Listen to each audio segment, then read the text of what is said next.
Fala, aprendiz, tudo bem? Seja muito bem-vindo ao nosso canal Através da Experiência.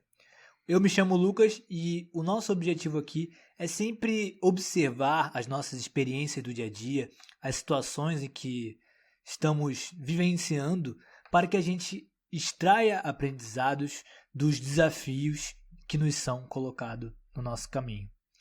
E hoje a gente vai falar sobre como resolver problemas em grupo através do poder da unidade.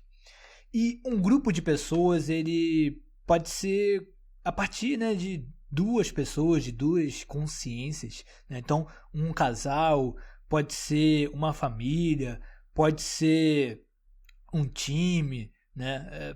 Pode ser partido político. Todo e qualquer grupo, ele acaba de vez em quando entrando em conflitos, né? Surgem problemas em que começa a haver uma certa disputa pela razão. E por isso esse grupo ele começa a se dividir, ele começa a entrar em conflito. Então a gente vai aprender agora a utilizar o poder da unidade para resolver esses problemas, né? E também identificar o que gera esses grandes conflitos, essas grandes disputas. Então a gente tem que pensar que todo grupo, todo coletivo, ele é como se fosse um time de futebol. E nesse time a gente tem cada integrante, né, do grupo, cada jogador atuando numa posição, né? Então a gente tem o atacante, o meio-campo, o zagueiro, o goleiro, cada um tem uma função específica a desempenhar dentro desse coletivo. E a gente vai ter, né, como uma representação da verdade, né? Então a bola, ela é o que representa a verdade no meio desse coletivo. Só que quando esse time começa a entrar em conflito, quando esse time ele começa a querer disputar a verdade, eles esquecem que eles estão jogando em grupo. Eles esquecem que eles são um time, né? E aí eles param de tocar a bola um pro outro, né? Eles começam a cada um querer ser o dono da verdade, cada um ser o dono da bola, né? De querer monopolizar ela para si mesmo. E eles até esquecem a função que eles estavam jogando, né? Qual que é a posição dentro de campo deles, dentro daquele grupo ali. E aí por isso, né, então começa toda essa disputa e ao invés de se ajudarem, né, no coletivo, eles acabam brigando. Agora vamos entender então, através de algumas reflexões, por que isso acontece? Por que a gente acaba, né, querendo disputar com o outro para ver quem que é o dono da verdade quando surge algum conflito em que a gente acaba não concordando um com o outro? A primeira reflexão que eu te trago é: adianta eu colocar 11 atacantes? Imagina comigo um time que tem 11 atacantes. O que aconteceria com esse time? Provavelmente ele faria muitos gols. Você concorda? Só que automaticamente, por ter somente atacantes em campo, ele não teria defesa nenhuma. Então ele também tomaria muitos gols.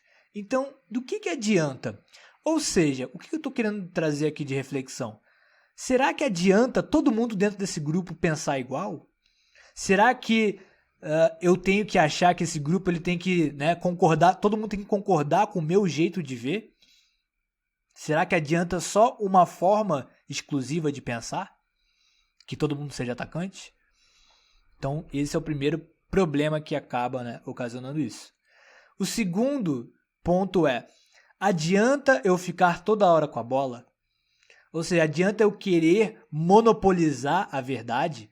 Adianta eu não querer passar para os outros e querer que todo mundo respeite a minha opinião? Que todo mundo siga porque eu acho que a minha opinião é melhor? Percebe que a gente começa a fazer essas comparações? A gente, ao invés de tentar entender as diferenças, entender a maneira que cada um enxerga que é diferente, a gente fala: não, a sua está errada, né? Então você tem que se render à minha opinião. E aí por isso eu fico na fome, né? Eu fico achando que eu sou a estrela do time. E aí, né, eu quero ficar toda hora com a bola. E o terceiro ponto é: cada um sabe tudo sobre o que fazer com a bola?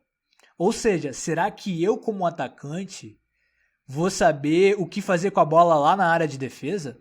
Será que eu, como um atacante, vou saber o que fazer, né, com a verdade numa área que eu não domino, lá no gol, então é por isso que a gente precisa voltar a jogar em coletivo, voltar a jogar como um time. E aí você está se perguntando, tá, Lucas, mas como que a gente faz isso na prática? O primeiro passo para a gente largar a disputa é a gente viver o autoconhecimento.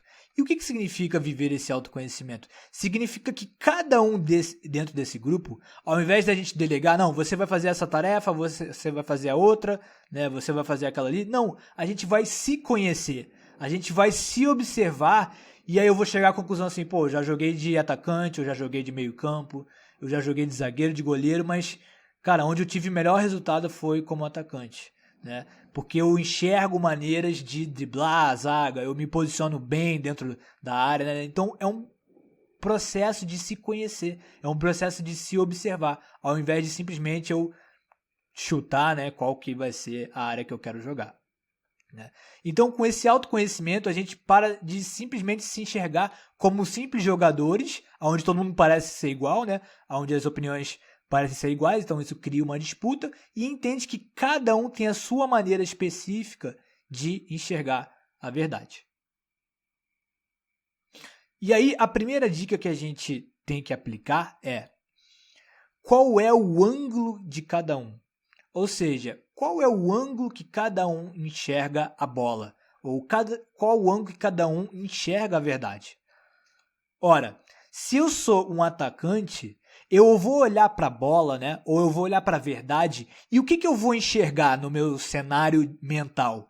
Eu vou enxergar maneiras de driblar a zaga, maneiras de cabecear a bola, maneiras, né, de driblar os zagueiros. Se eu sou um meio-campo, eu já tenho uma visão diferente. Ou seja, eu olho para a bola, eu olho para a verdade, e a minha verdade, o que ela representa? Eu saber armar jogadas, eu me movimentar pelas laterais do campo, né? Eu fazer ali o jogo para o atacante conseguir marcar o gol. Agora, se eu sou um zagueiro, toda vez que eu olho para a bola, qual que é a minha verdade? Impedir o ataque. Então eu vou saber me posicionar bem em campo, eu vou saber, né, criar armadilhas para o ataque do adversário ele não fazer gol na gente. Né? Então eu tenho uma posição mais defensiva. Então essa é a minha verdade. E por fim, a verdade do goleiro, qual que é? Saber defender um chute. Né? Então ele é muito bom em agarrar. Então perceba que cada um tem um ângulo único, cada um tem uma maneira única de enxergar a verdade. Como que eu vou querer comparar? Como que eu vou querer dizer que existe uma maneira certa ou uma maneira única sobre o que é certo e o que é errado? Né? Então, quando surge algum conflito, alguma situação, eu tenho que tirar a minha lente, né? Se eu sou um atacante, eu tenho que tirar a minha lente de atacante e enxergar também com a lente da outra pessoa, para eu entender que ela enxerga diferente de mim, né? E que juntos a gente se complementa. A segunda dica é aprender a passar a bola. Ou seja, imagina aqui, ó, que eu estou aqui no ataque, né? E como atacante, eu domino uma determinada área do campo. Ou seja, eu domino uma determinada situação ali que eu sou muito bom realmente em resolver aquilo. Porém, quando eu tiver acuado, eu não tiver mais o que fazer ali, né? Se eu forçar uma jogada, né? Ou seja, se eu tentar ficar com a bola para mim e eu forçar uma jogada, eu posso acabar perdendo ela. Então, se eu tô acuado e eu tô com um problema que eu não consigo resolver hoje, eu preciso voltar a bola. Eu preciso passar ela de volta aqui pro cara do meio campo, né? Ou seja, toda vez que a gente não estiver conseguindo resolver alguma situação, a gente tem que pedir ajuda, né? Para a pessoa ali que ela é o complemento da nossa visão. Porque imagina que é como se fosse os 4 jogadores uma visão de 360 graus. Cada um vai enxergar um ângulo diferente e cada ângulo, enxergando a bola, ele vai criar, né, o ângulo completo de 360 graus. Ou seja, cada maneira de cada um enxergar é como se fosse um complemento do outro. Aonde é o meu ponto cego é aonde o meio-campo ele enxerga. Você está entendendo? Então, toda vez que eu tiver um problema, eu tenho que aprender a passar a bola. Eu tenho que pedir a opinião, saber qual que é a verdade do meu amigo.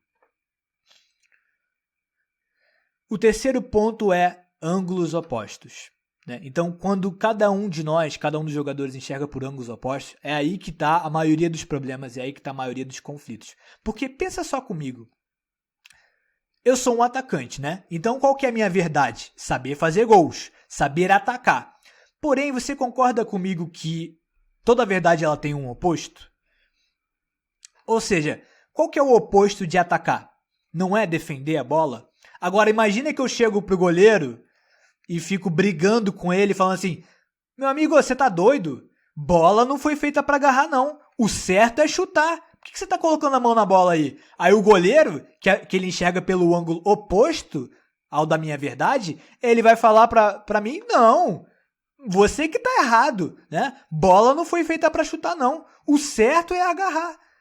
Então, quando os opostos, eles ficam disputando para ver quem tem a razão, né? Ficam brigando pela verdade, eles vão ficar nessa batalha interminável de um querer que o outro não exista, né? Um querendo eliminar o outro, quando na verdade eles são complementares.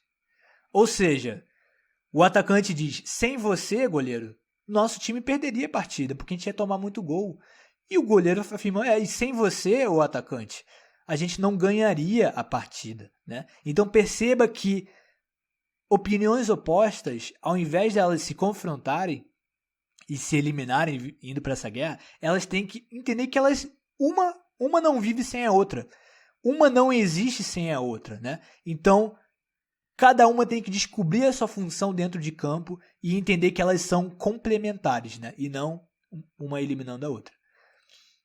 E por fim, a quarta dica é: todos são responsáveis. Ou seja, tudo que acontece no time, se tem algum problema, a gente não pode ficar apontando o dedo para o culpado. Às vezes o meio-campo que vai perder a bola, mas se a gente fica nesse jogo de acusação, né? Então a gente entra num ciclo vicioso de querer achar culpado, de querer achar, né? De sentir a vítima. Ou seja, olha só como a gente está perdendo, a gente está passando esse problema por sua causa, né? Então, digamos assim, o atacante fala: a culpa é do zagueiro que deixa tudo passar, né? Toda hora o time tá tomando ataque e pressão. Aí o outro jogador fala: tá, mas e há quantas partidas o atacante não marca um gol? O outro jogador fala: nunca vi o meio-campo armar uma jogada. E o outro: a culpa é do goleiro que não agarra uma. Ou seja, quando a gente tem uma situação, um problema e um conflito, é óbvio que às vezes uma pessoa, um jogador, ele vai ser o responsável ali na situação por perder aquela bola. Ou seja, por a bomba estourar na mão dele. Só que isso não quer dizer que ele é o responsável. Quando a gente fica procurando o culpado, a gente perde a harmonia do time jogando em si. Porque percebe que vira um efeito cascata. Se um não está conseguindo receber bem a bola, isso vai fazer com que ele devolva essa bola na pressão para o zagueiro, o zagueiro devolva na pressão para o goleiro, ele faça alguma besteira e aí, né, a bomba acaba estourando na mão de alguém. Então, quando a gente se torna todo mundo responsável, ao invés de dizer você é o culpado, não, todos somos responsáveis. Então a gente olha para o problema, para a situação, e a gente procura entender, tá, a gente está perdendo partida, né? E talvez a bola não esteja chegando bem ali na zaga. Então, de que maneira a gente pode cada um entender a dor do outro? Cada um entender o problema do outro, né? E através de cada um compartilhando o seu próprio problema, a gente tem uma visão maior do coletivo para a gente se unir, né? E o time todo voltar a jogar na fluência.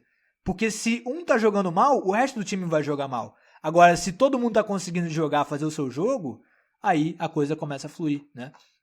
Então, o atacante fala: passando a bola fica muito mais fácil de encontrar a brecha no adversário, né? O outro jogador: se a gente treinar mais o passe, não vamos perder a bola. Se confiarmos uns nos outros, perdemos o medo de passar a bola, né? E o goleiro fala: vou parar de chutar a bola para frente e vou tocar mais. Ou seja, tudo é uma questão de confiar mais um no outro, de passar mais a bola.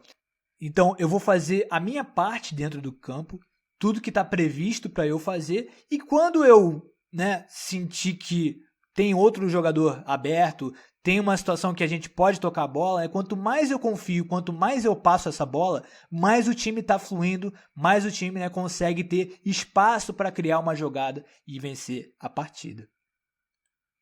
Então, é esse o principal objetivo, né? É essa a principal vantagem da gente estar sempre jogando em equipe. Em equipe a gente gera muito mais resultados, né? Então pensa hoje em qualquer grupo, qualquer coletivo onde existe uma polarização, onde existe, sabe, uma autoridade ou um indivíduo que quer dizer, quer apontar a culpa para o outro. Percebe que isso cada vez mais cria uma separação entre a gente e piora o problema ao invés de solucioná-lo? Então, eu quero saber agora a sua opinião. Eu quero passar a bola para você, que você me diga nos comentários o que você achou desse vídeo. Se você curtiu, deixa seu like, né? Compartilha com seus amigos, se inscreve aí no canal e compartilha então a sua opinião, passa a bola para os outros aí, vamos todo mundo jogar em equipe, vamos todo mundo aprender a viver esse poder da unidade. Quanto mais a gente descentraliza o poder do eu, do ego, mais a gente flui como um coletivo, mais a gente se torna pessoas que estão, né, jogando em prol de ganhar a mesma partida.